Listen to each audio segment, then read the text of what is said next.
রায় জানানোর প্ল্যাটফর্ম নয়, বাংলা টেলিভিশনে প্রথমবার সোজাসুজি প্রশ্নের T20। ঘুরিয়ে নাক দেখাই না আমি, যখন তখন রং বদলাই না আমি। স্বর্ণালী, প্রশ্ন করব সোজাসুজি।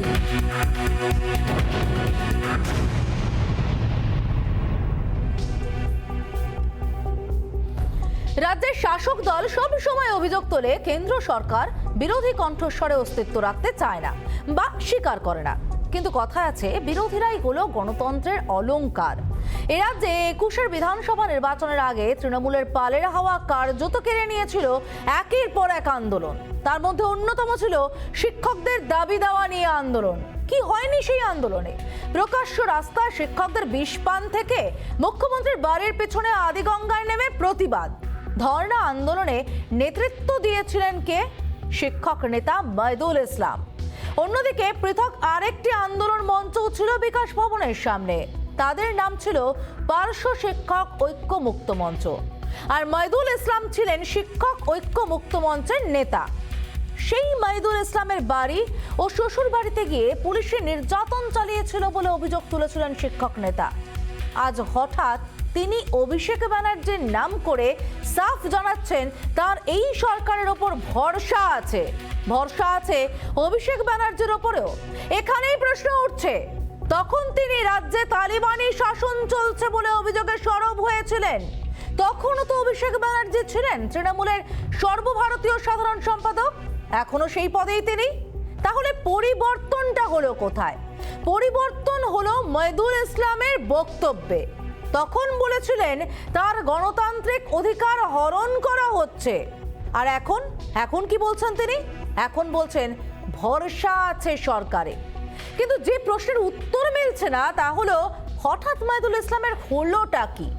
তিনি গোটা সংগঠনকে নিয়ে কেন রাজনৈতিক ছত্রছায়ায় যাচ্ছেন? তাহলে কি সব সমস্যার সমাধান হয়ে গিয়েছে? যদি না হয়ে থাকে সমস্যার সমাধান, তাহলে কেন তিনি দলে ভিড়ছেন? কেন রাজনৈতিক ছত্রছায়ায় যাচ্ছেন? আর যদি সমাধান হয়ে থাকে তাহলে ঠিক কোন শর্তে সমাধান হলো? কি কথাবার্তা হলো? কোথায় তিনি ভরসাটা পেলেন? কোন যুক্তিতে ভরসাটা পেলেন? সেই সব কিছু তিনি সামনে আনছেন না কেন? এই প্রশ্ন উঠতে শুরু করে দিচ্ছে ইতিমধ্যেই, কারণ মইদুল ইসলামের অবস্থান বদল। দেখে নিন এক নজরে।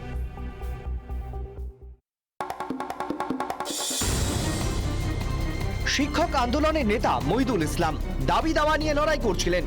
আন্দোলন কার্যত ছিল রাজ্য সরকারের থেকে শিক্ষকদের অধিকার আদায়ের লড়াই। লড়াইয়ের মঞ্চের নাম ছিল শিক্ষক ঐক্য মুক্ত মঞ্চ। সংগঠনের রাজ্য সাধারণ সম্পাদক তিনি। হঠাৎই ছন্দপতন।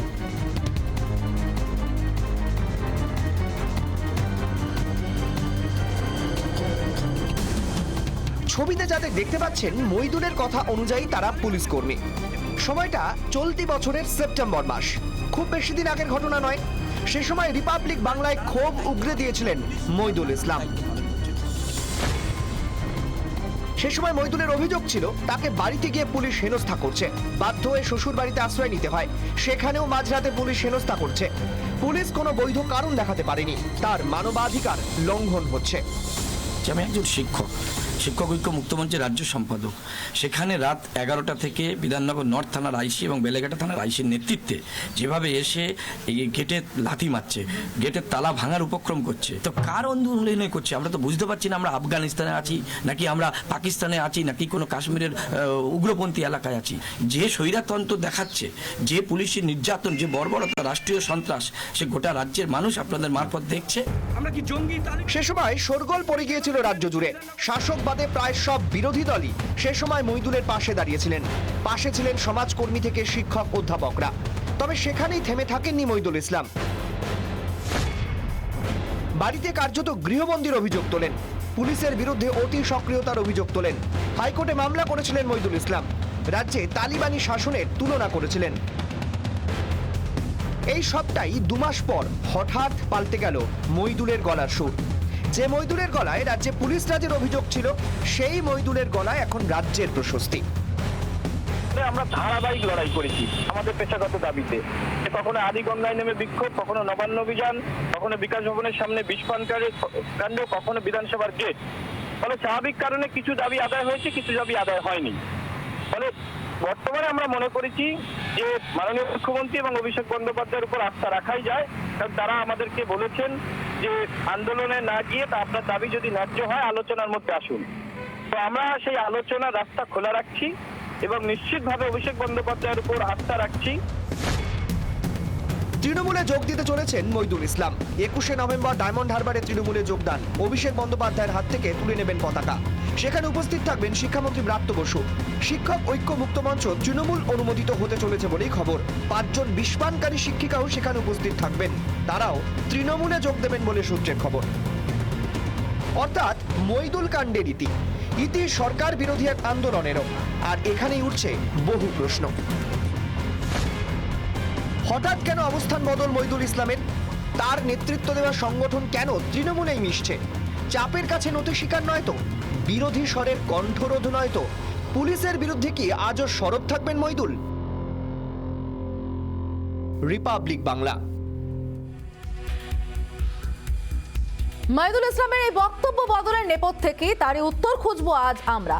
আপনারাও অংশ নিতে পারেন এই আলোচনায়। কু অ্যাপে আমাদের প্রশ্নের উত্তর হ্যাঁ বা নাতে দিয়ে আমাদের আজকের প্রশ্নগুলো একটু দেখে নিতে চাইবো। আমাদের আজকের প্রথম প্রশ্ন, মইদুলের অবস্থান বদলে চাপ তত্ত্ব? উত্তর দিন হ্যাঁ বা নাতে কু অ্যাপে। আমাদের দ্বিতীয় প্রশ্ন, পুলিশ রাজের অভিযোগেই সরব থাকবেন মইদুল, যেভাবে তিনি তখন সরব হয়েছিলেন? আমাদের তৃতীয় প্রশ্ন, মইদুলের অবস্থান বদলে শিক্ষকদের যে আন্দোলন তাতে কি ধাক্কা লাগবে? উত্তর দিন আপনারা কু অ্যাপে হ্যাঁ বা নাতে।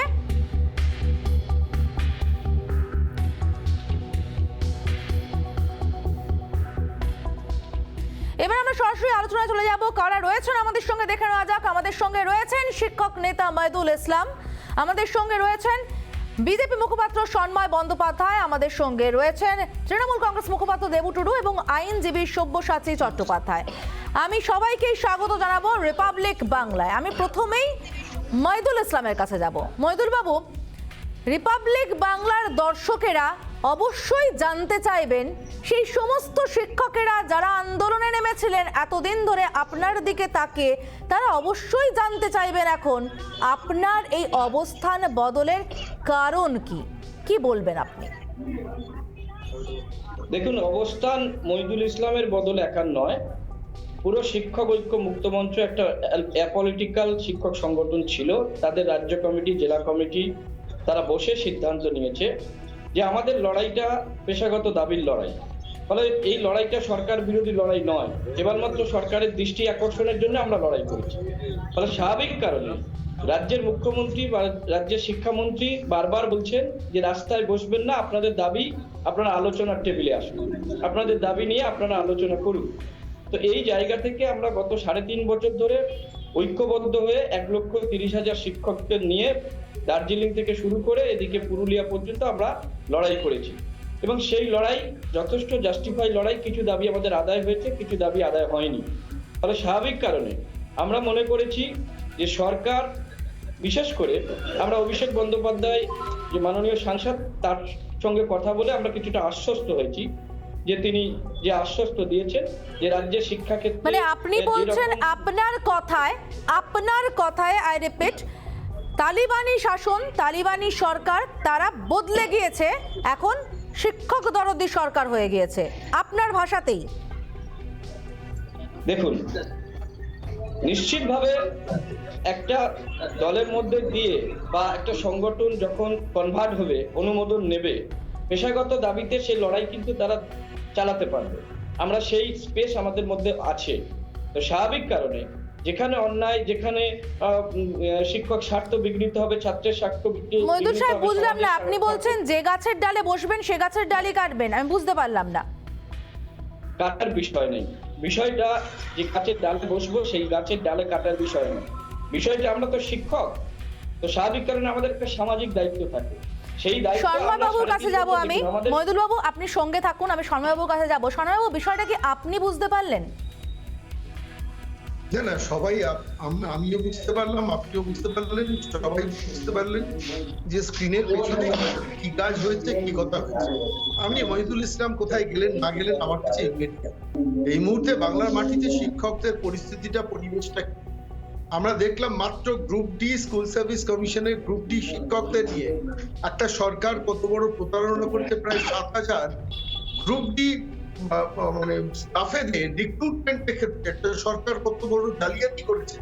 সম্প্রতি আমাদের আইনজীবী বিকাশ রঞ্জন ভট্টাচার্য বিক্রম বন্দ্যোপাধ্যায়ের লড়াইটা করছেন এবং সেই লড়াইয়ের রেজাল্ট 2-1 দিনের মধ্যে হয়তো কিছুদিনের মধ্যে হয়তো প্রকাশ্যে আসবে।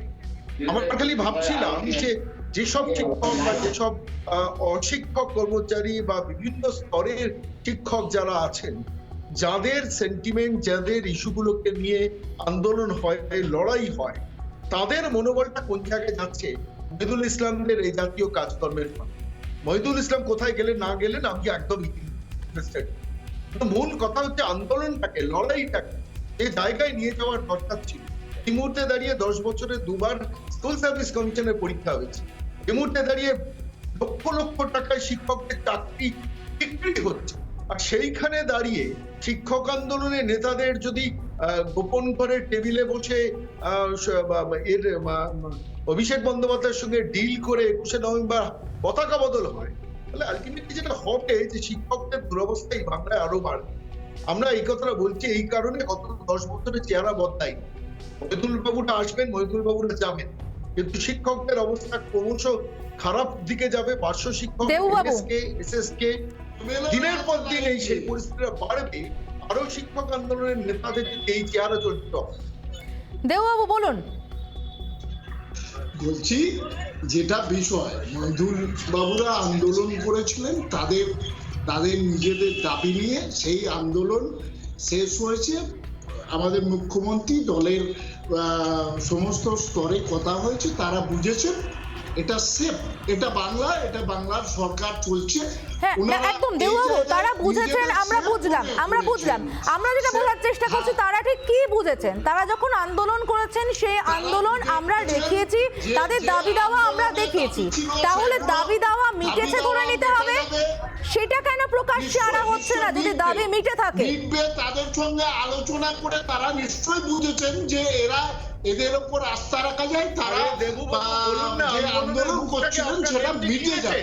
এখন ওদের অন্য দলে যেভাবে আপনারা বিধান কিনেন, এটা যেভাবে সেইভাবে আন্দোলনের মুখ মহিদুল ইসলাম গড়ে উঠেছে, সবার মধ্যে শুধু ভালোবাসা দোষ দিচ্ছেন কেন? আন্দোলনের মুখটাকে আপনারা নেতৃত্ব দিয়েছেন, কিছু থাকবে না ভাই, কেউ থাকবে না। শুধু মাস্টারমশাইদের বলে লাভ কি যে ওরা তৃণমূল হয়ে যাচ্ছে, ওরা চলে যাচ্ছে, এমএলএরা তো কেউ থাকবে না, ওই কেন্দ্রীয় মন্ত্রী বাবুর নিয়ে চলে গেলে কি করবো আমরা বাংলার মানুষ? কি আরে দেববাবু, আন্দোলনের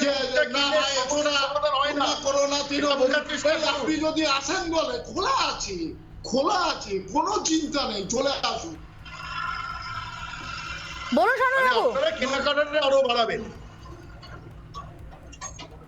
আচ্ছা, আমি সব্যসাচী বাবু কাছে যাবো। সব্যসাচী বাবু, আমরা জানি যে আদালতের দ্বারস্থ হয়েছিলেন মহিদুল ইসলাম।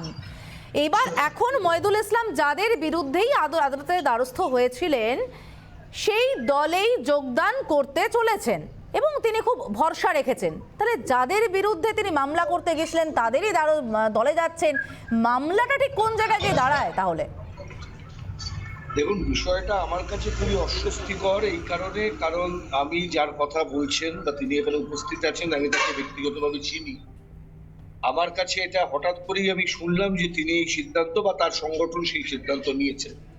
সেটা সংগঠন কি সিদ্ধান্ত নিয়েছেন বা তিনি কি ব্যক্তিগতভাবে সিদ্ধান্ত নিয়েছেন সেটা তাদের ব্যাপার।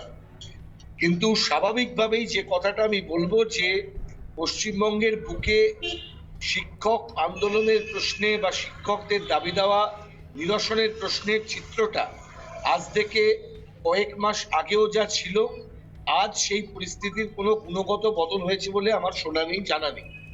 গতকাল পর্যন্ত আমরা দেখেছি আদালতে নিয়োগের প্রক্রিয়াতে সরকারকে কিভাবে বিব্রত হতে হচ্ছে সরকারের কাজের জন্য। সরকারের একজন মন্ত্রী বলছেন আমি জানি না, আর একজন মন্ত্রী বলছেন আমি জানি না।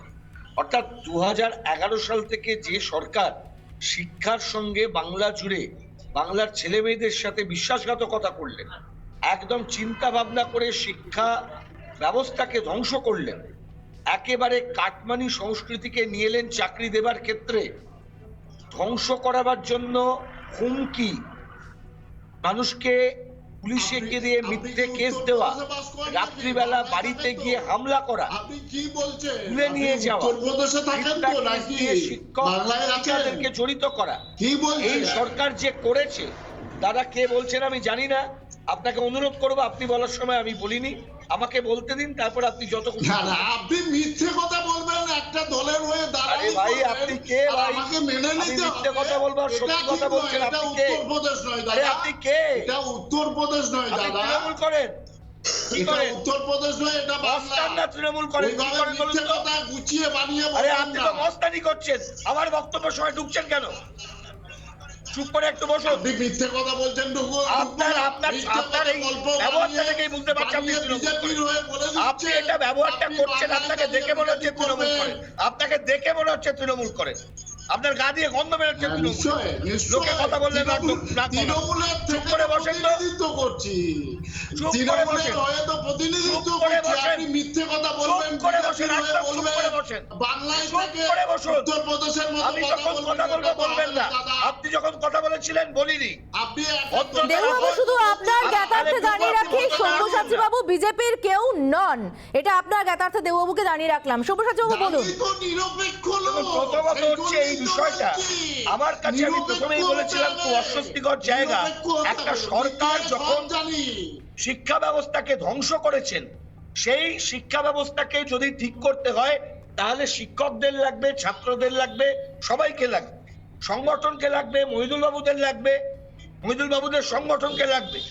কিন্তু তার মানে এই নয় হুমকি দিয়ে, চাপ দিয়ে, একটা গত 6 মাসের যে ঘটনাক্রম আজকে হঠাৎ করে যদি বলা হয় যে এরকম করে সদিচ্ছা জাগ্রত হয়েছে, তাহলে বোধহয় আমরা একটু ভুলে যাব। আমার তো মনে হচ্ছে এখানে অন্য কোনো বিষয় আছে, অন্য কোনো প্রভাব আছে। মহিদুল নিজেকে জিজ্ঞেস করুক, নিজের বুকে হাত রেখে জিজ্ঞেস করুক যে সঠিক সিদ্ধান্ত সে নিচ্ছে কিনা, তাকে সিদ্ধান্ত নিতে হবে। আমি বিশ্বাস করি সেই সিদ্ধান্তটা ভেবে নেবে, এইটুকুই আমার নিশ্চিতভাবে এই প্রশ্ন উঠবে যে এইভাবে মহিদুল ইসলামের অবস্থান বদল, এবং হঠাৎ করে এই অবস্থান বদল নিশ্চিতভাবে প্রশ্ন তুলছে, তাহলে কি চাপের মুখে নতি স্বীকার, নাকি কোনো প্রতিশ্রুতি মিলেছে? যদি প্রতিশ্রুতি মিলেই থাকে তাহলে সেটা সবার সামনে আনতে সমস্যা কোথায়? সবার সামনে আনুন যে আপনাদের দাবি দাওয়া তাহলে মিটে গেছে, তাহলে আপনাদের আন্দোলনটা মিটে গেছে, আর কোনো দাবি দাওয়া নেই, তাই আপনারা মেনে নিয়েছেন সমস্ত শর্ত। তাই কি? আমরা এই আলোচনায় থাকবো, কিন্তু একটা ছোট্ট বিরতির পর সঙ্গে থাকুন।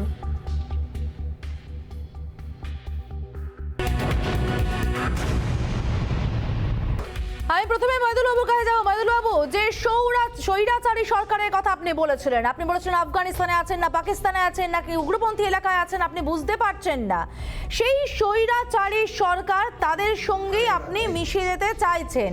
খুব স্বাভাবিকভাবে তো প্রশ্নটা উঠবে, তাহলে কি নিঃসন্দেহে যদি আপনার অভিযোগ সত্যি হয়, মাঝরাতে গিয়ে আপনার দরজা ধাক্কানো, আপনার বাড়িতে গিয়ে লাথি মারা, গেটে গিয়ে, এগুলো নিঃসন্দেহে চাপের বিষয়, সেই চাপের কাছে কি নতি স্বীকার করলেন? তাহলে প্রশ্ন তো উঠবেই। দেখুন, একদম নয়, ওটা পুলিশ তাদের কি কাজ করেছে সেটা নিশ্চিতভাবে সেটা আমরা তখন ধিক্কার জানিয়েছি, এবং এখনো যদি পুলিশ সেই কাজ করে নিশ্চিতভাবে আমরা শিক্ষক হিসেবে বা সমাজের নাগরিক হিসেবে সেটা ধিক্কার জানাবো। এটা নিয়ে প্রশ্ন না। প্রশ্ন যেটা, আমরা শিক্ষকরা আমরা যেমন পেশাগত দাবিতে লড়াই করি, তেমনি আমরা একটা সামাজিক দায়িত্ব আমাদের আছে। আমরা মনে করেছি 3.5 বছরের যে লড়াই, সেই লড়াই কিছু দাবি মিটেছে, কিছু দাবি বাকি আছে। এবং এখন মাননীয় মুখ্যমন্ত্রীর আমি উত্তর 24 পরগনা রিভিউ মিটিংটা ভালো করে দেখলাম, যেভাবে উনি প্রত্যেকটা স্তর থেকে, যেভাবে উনি গ্রাসরুট লেভেল থেকে উন্নয়নের জন্য চেষ্টা করছে, এবং তারপরে যে দুয়ারে সরকার, শিক্ষাশ্রী, কন্যাশ্রী থেকে শুরু করে, তারপরে student health card, credit card থেকে শুরু করে, শিক্ষাশ্রী, কন্যাশ্রী, এগুলো তো হঠাৎ করে রাতারাতি হয়নি, এটা তো হচ্ছে বেশ কিছুদিন ধরেই তো চলছে। শিক্ষাশ্রী, কন্যাশ্রী, মানে আজকে হঠাৎ করে হয়ে গেছে এমন তো নয়। সেটাই বলছি যে শিক্ষামন্ত্রী বারবার বলছেন যে আপনাদের সমস্যা থাকলে আপনারা আলোচনায় আসুন। এই আলোচনার জায়গা কি আপনার মনে হয়েছিল আগে নেই, এখন হঠাৎ করে আলোচনার জায়গাটা তৈরি হলো, তাই তো? দেখুন, আমরা এটা ব্যক্তি মইদুলের সিদ্ধান্ত না, একটা সাংগঠনিক সিদ্ধান্ত, এবং সেই সিদ্ধান্ত আমরা মনে করি সেটাই তো আমরা বোঝার চেষ্টা করছি, যে সংগঠনের ছাত্রী, যে সংগঠনের শিক্ষক শিক্ষিকারা বিষ পান করেন তাদের দাবি আদায়ের জন্য, যবে মানুষের টানাটানি হয়, তারা হঠাৎ করে যাদের বিরুদ্ধে আন্দোলন তাদের সঙ্গে মিশে যেতে চাইছেন, তাহলে কি আপনাদের দাবি আদায় হয়ে গিয়েছে, প্রতিশ্রুতি পূরণ হয়ে গেছে, আন্দোলনের আর কারণ বেঁচে নেই? বলে দিই, আন্দোলন সারা জীবন ছিল, বলছি ওই বিগত দিনে ছিল, আগামী দিনেও আদিগঙ্গায় যে 5 জন নেমেছিলেন তাদের বিরুদ্ধে রাজ্য সরকার ক্রিমিনাল মামলা করেছিলেন, সেই মামলাগুলো তোলা হয়েছে? আমি বলে দিচ্ছি, সেই মামলাগুলো তোলা হয়েছে কি? মইদুলবাবু উত্তর দিন, সব্যসাচী বাবুর প্রশ্ন আপনার কাছে, উত্তর দিন। আমার প্রশ্ন, যে আদিগঙ্গায় 5 জন নেমেছিলেন বা বিষ পান করেছিলেন কিছু শিক্ষিকা, প্রতিটা ঘটনার ক্ষেত্রে ক্রিমিনাল মামলা করেছিল পুলিশ, সেই মামলাগুলো তুলেছেন সরকার নাকি? তাহলে আন্দোলন করতে তাদেরকে আন্দোলনে নামিয়ে দিয়ে তারপরে তাদের সঙ্গে একটা সরে যাওয়া তাদের পাশ থেকে, সেটাও তো ঠিক না। না, একেবারে আপনার সব্যসাচী বাবু, রাজনীতি অরাজনৈতিক বলে কোনো কথা নয়, এটা মহিদুল বাবু জানেন খুব ভালো করে। অরাজনীতি বলে কোনো কথা হয় না, সব আন্দোলনই রাজনৈতিক, আমার ভোটের রাজনীতি না হতে। আচ্ছা বেশ, সব্যসাচী বাবু, আমি মইদুলবাবু উত্তরটা শুনে নিই আমরা, বলুন মইদুলবাবু। সব্যসাচী বাবু, বিকাশ বাবু, শামীম বাবু, এরা বিনা পয়সায় আন্দোলনকারীদের হয়ে লড়াই করে, তাদেরকে আমরা সারা জীবন সম্মান করেছি, আগামী দিনেও সম্মান করব। ন্যায্য দাবির জন্য তারা লড়াই করে, কিন্তু আমাদের সাংগঠনিক ভাবে সিদ্ধান্ত হয়েছে যে আমরা 3.5 বছর যে চরম পন্থা নিয়ে আন্দোলন করেছি, সেই আন্দোলন এখন আমরা আলোচনার জায়গায় যাচ্ছি, এবং আমরা মনে করছি যে কেন্দ্রের যে জাতীয় শিক্ষানীতি, যে শিক্ষাক্ষেত্রে বেসরকারীকরণ, যে বৈরীকরণ, এই কেন্দ্রের সরকার আরো বেশি স্বৈরাচারী নিশ্চিতভাবে। তো সেই জায়গা থেকে মমতা বন্দ্যোপাধ্যায়, অভিষেক বন্দ্যোপাধ্যায় একটা চেষ্টা করছে, সর্বভারতীয় স্তরে চেষ্টা করছে, বাংলার মানুষের কাছে চেষ্টা করছে, লক্ষ্মীর ভান্ডার থেকে শুরু করে, মানে এবার বিষয়টা হয়ে গেল কেন্দ্রীয় সরকারের বিরুদ্ধে, তাই তো? আমি বিষয় স্বর্ণবাবু বক্তব্য শুনবো, কিন্তু একটা ছোট্ট বিরতির সময় হয়ে গিয়েছে, আমি বিরতির পর ফিরে আসছি, শুনবো মইদুলবাবু, ফিরে আসছি বিরতির পর। শিক্ষক নেতা মইদুল ইসলাম, একসময় তিনি অভিযোগ করেছিলেন তার বাড়ি বয়ে এসে পুলিশ তাকে হুমকি দিচ্ছে, এবং তিনি বলেছিলেন যে এই স্বৈরাচারী সরকার, এইভাবে তিনি বুঝতে পারছেন না তিনি আফগানিস্তানে আছেন না পাকিস্তানে আছেন, কোথায় আছেন, রীতিমতো অত্যাচারিত হচ্ছেন তিনি। সেই মইদুল ইসলাম আজ মিশে যেতে চাইছেন রাজনৈতিক ছত্রছায়ায় সেই সরকারেরই রাজনৈতিক দলে। সেদিনকে মইদুল ইসলামের পাশে দাঁড়িয়েছিলেন অনেকে, আইনজীবী সব্যসাচী বাবু যেরকম ধরনের দাঁড়িয়েছিলেন, যারা বিনা পয়সা এদের জন্য অনেক সময় মামলা লড়েন, সেরকম ভাবে অনেক গণ্যমান্য ব্যক্তি, রাজনৈতিক নেতা, তারা দাঁড়িয়েছিলেন। তাদের বক্তব্যটা শোনাবো, সেদিন তারা দাঁড়িয়ে ঠিক কি বলেছিলেন।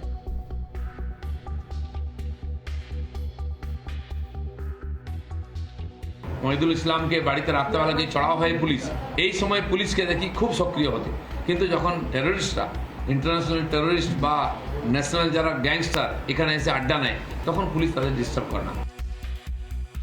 কি আফগানিস্তানে আছি আমরা? কি তালিবানের রাজ করছে এখানে? এটা কি হচ্ছে? এখানে কোনো গণতন্ত্র বলে কোনো কিছু নেই। শিক্ষক মহিদুল ইসলামের বিরুদ্ধে কি প্রতিহিংসামূলক এরকম চরম নেওয়া হচ্ছে কেন?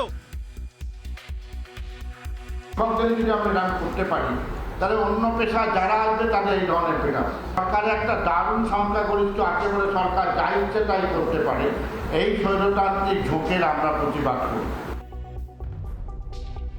আন্দোলন করলে, বিক্ষোভ করলে মিথ্যে মামলা লাগিয়ে দেওয়া হয়।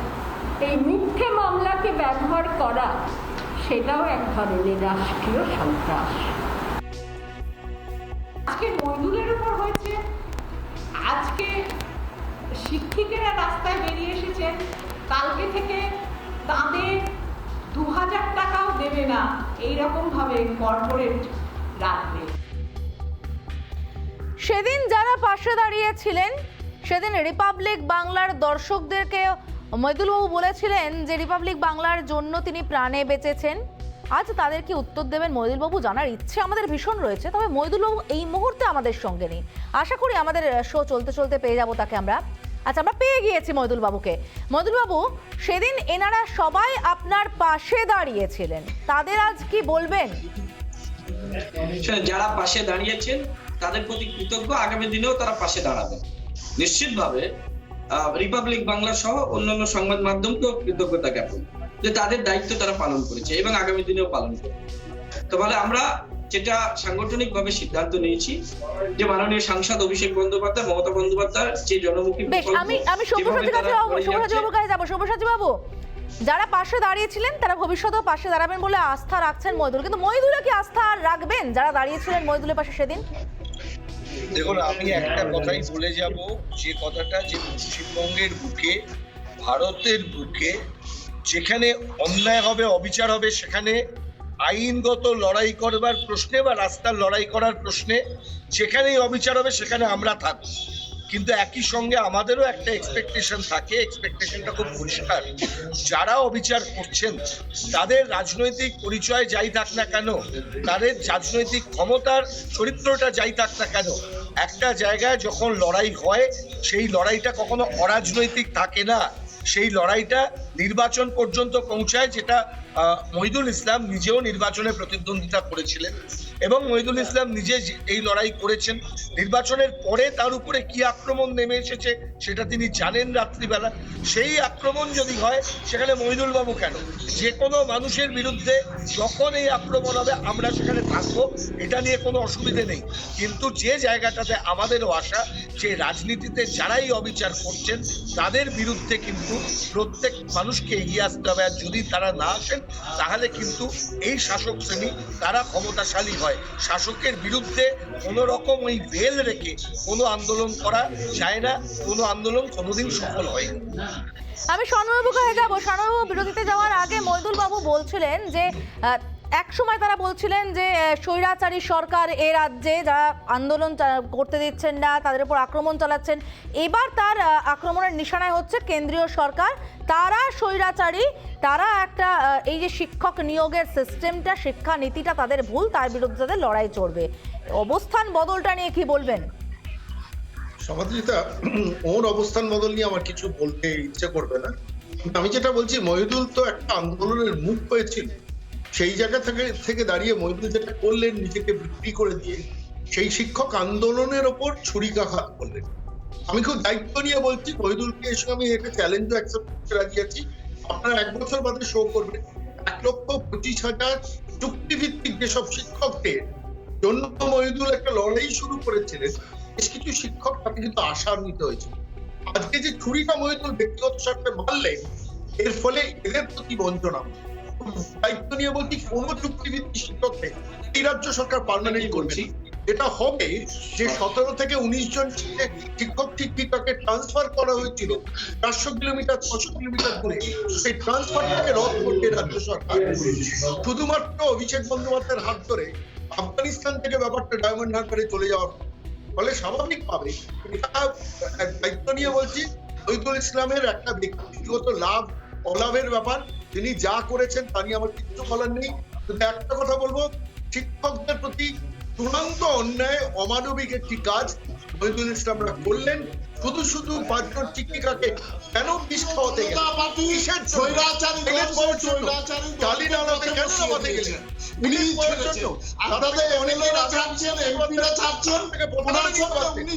প্রয়োজন ছিল দিনের পর দিন এই নাটকটা করার? প্রয়োজন ছিল না। আপনি ব্যক্তিগত প্রয়োজনে আপনার লাভ লোকসানের হিসেব করে গেছেন, করে সংগঠনের কথা বলবেন না। গণতন্ত্রের পেছনে সংগঠন নেই। শিক্ষক ঐক্য মুক্ত মঞ্চের নামে আপনি যে কাজটা করেন তার পেছনে আপনার বৃহত্তর কোনো সংগঠন নেই। অধিকাংশ শিক্ষকদের তাদের সঙ্গে একদম ব্যক্তিগত পার্সোনাল মাইলেজ পাওয়ার জন্য আজকে অভিষেক বন্দ্যোপাধ্যায়ের হাত ধরলেন, যার হাতে আপনিও প্রচারিত। স্বর্ণবাবুর অভিযোগের উত্তরে মইদুল কি বলবে আমরা শুনবো, কিন্তু দেউবাবু আপনার অভিযোগটা ঠিক কি? আপনি কি বলতে চাইছেন? দেখুন, এখন যথেষ্ট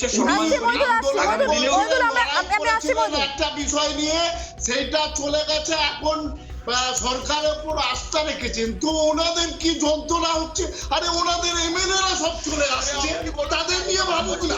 একজন মাস্টারমশাই, ওনারা ঠিক নীতি কোনটা কি তারা ঠিক করেছেন, এখন ওনাদের এমএলএ এমপি চলে যাচ্ছে, সেটা নিয়ে ভাবুক। ওই মাস্টারমশাই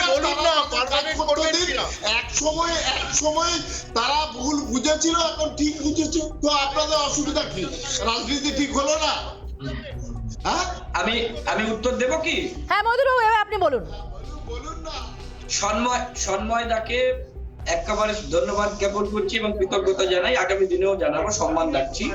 সময় কথা বলবে, এই ধারণাটা ঠিক নয় যে শাসকপন্থী হয়ে গেলেই যে লড়াই করা যায় না। আমি একমাত্র আমাদের সংগঠনটা ব্যতিক্রম, যেখানে কোনো রাজনৈতিক দল আমাদেরকে এই সংগঠন তৈরি করতে দেয়নি, বা মইদুল ইসলামকে কেউ রাজ্য সম্পাদক কোনো রাজনৈতিক দল করেনি, বিজেপি করেনি, তৃণমূল করেনি, সিপিএম করেনি। আমরা নিজেদের তাগিদে একত্রিত হয়ে নিজেরা সংঘবদ্ধ হয়েছিলাম। ফলে আমরা মনে করছি যে শাসক দলের উপর বা অভিষেক বন্দ্যোপাধ্যায়, মমতা বন্দ্যোপাধ্যায়ের উপর আস্থা রাখছি এবং নিশ্চিতভাবে সময় তার উত্তর দেবে। এখন আমার উত্তর দেওয়ার মতো পরিস্থিতি নেই।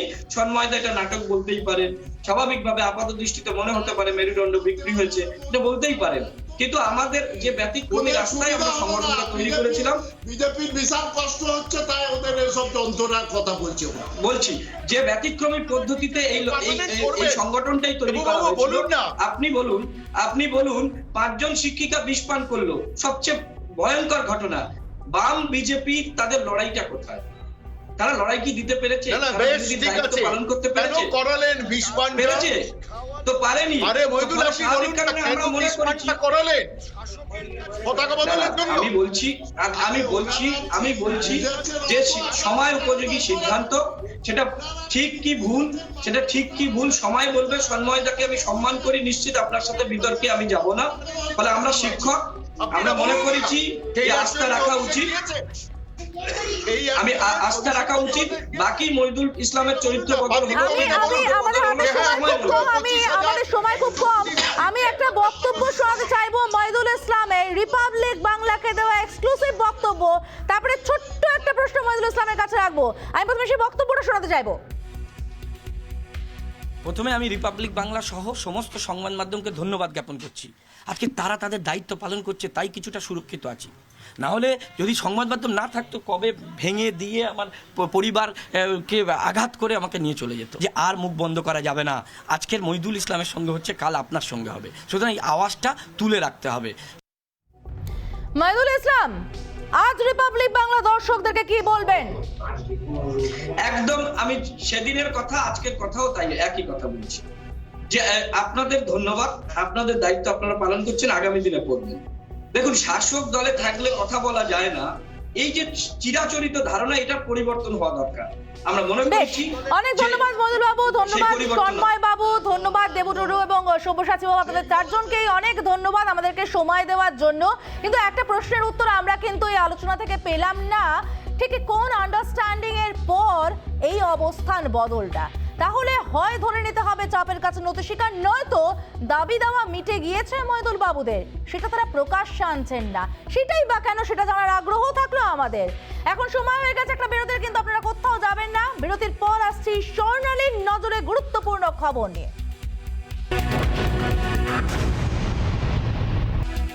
গুরু নানকের জন্মদিনে কেন্দ্রের বড় ঘোষণা, প্রত্যাহার করা হচ্ছে বিতর্কিত 3 কৃষি আইন। জাতির উদ্দেশ্যে ভাষণে শুক্রবার এমনটাই জানান প্রধানমন্ত্রী নরেন্দ্র মোদী। সেই সঙ্গে ফসলের ন্যূনতম সহায়ক মূল্য ঠিক করতে বিশেষজ্ঞ কমিটি গঠন করার ঘোষণাও করলেন প্রধানমন্ত্রী। कि हमने 3 कृषि कानूनों को वापस लेने का, रिपील करने का निर्णय लिया है। গত 1 বছরও বেশি সময় ধরে চলা কৃষক আন্দোলনের মাঝে বড় সিদ্ধান্ত কেন্দ্রের, প্রত্যাহার করা হচ্ছে 3 কৃষি আইন। শুক্রবার জাতির উদ্দেশ্যে ভাষণে ঘোষণা করলেন প্রধানমন্ত্রী নরেন্দ্র মোদী। সেই সঙ্গে প্রধানমন্ত্রীর আক্ষেপ, উদ্দেশ্য সৎ থাকলেও সরকার কৃষকদের বোঝাতে ব্যর্থ। हमारी तपस्या में ही कोई कमी रही होगी, जिसके कारण दिए के प्रकाश जैसा सत्य कुछ किसान भाइयों को हम समझा नहीं पाए। पूरे देश को ये बताने आया हूं कि हमने 3 कृषि कानूनों को वापस लेने का, रिपील करने का निर्णय लिया है। इस महीने के अंत में शुरू होने जा रहे संसद सत्र में, इसी महीने में, हम 3 कृषि कानूनों को रिपील करने की संवैधानिक प्रक्रिया को पूरा कर देंगे। ফসলের ন্যূনতম সহায়ক মূল্য ঠিক করতে কমিটি গঠন করা হবে বলেও জানান প্রধানমন্ত্রী।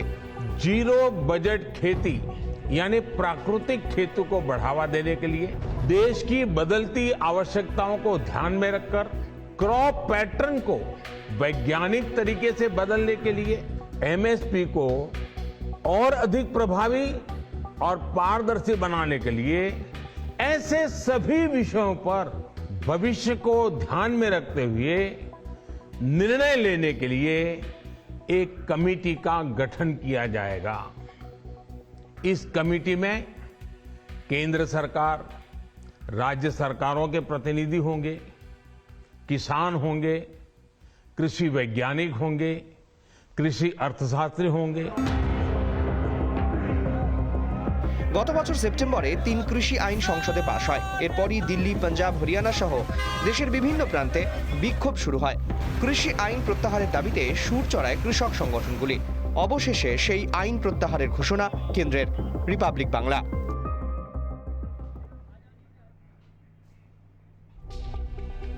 কেউ বলছেন ভোটের রাজনীতি, কেউ বলছেন আন্দোলনের জয়। কৃষি আইন প্রত্যাহারের সিদ্ধান্তকে এভাবেই ব্যাখ্যা করছে রাজনৈতিক মহল। তবে আইন প্রত্যাহার না হওয়া পর্যন্ত আন্দোলন প্রত্যাহার করা হবে না বলে জানিয়েছেন কৃষক নেতা রাকেশ টিকায়েত। कि हमने 3 कृषि कानूनों को वापस लेने का, रिपील करने का निर्णय लिया है।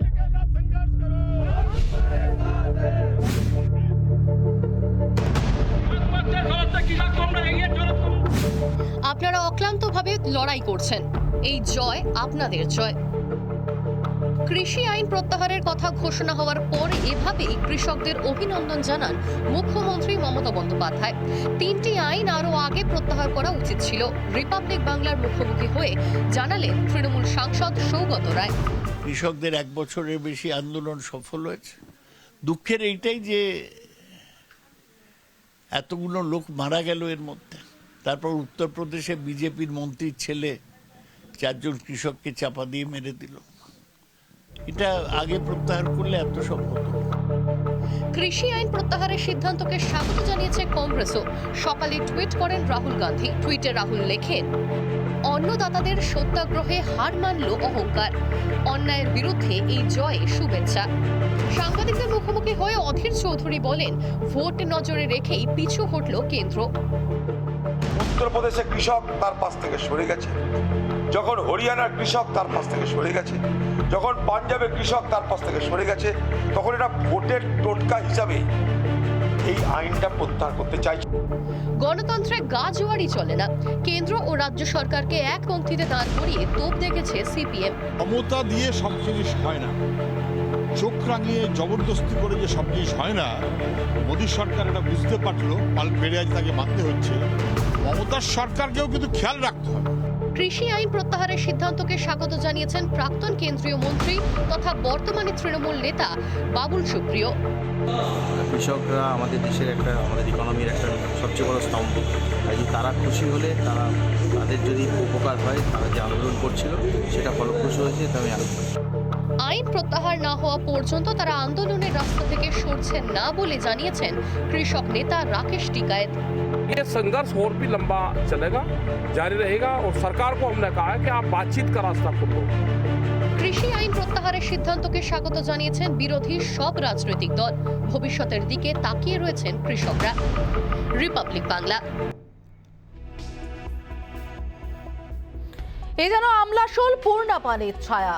অপুষ্টির আধারে ডুবে রয়েছে শালবনির কনিয়ারি গোলডহরি গ্রাম। 2 গ্রাম থেকেই মিলেছে 8 জন অপুষ্টিতে ভোগা শিশুর হদিশ। আইসিডিএস কেন্দ্রকেই দুষছেন এলাকাবাসী। পরিস্থিতি নিয়ে উদ্বেগ বাড়ছে প্রশাসনের অন্দরে।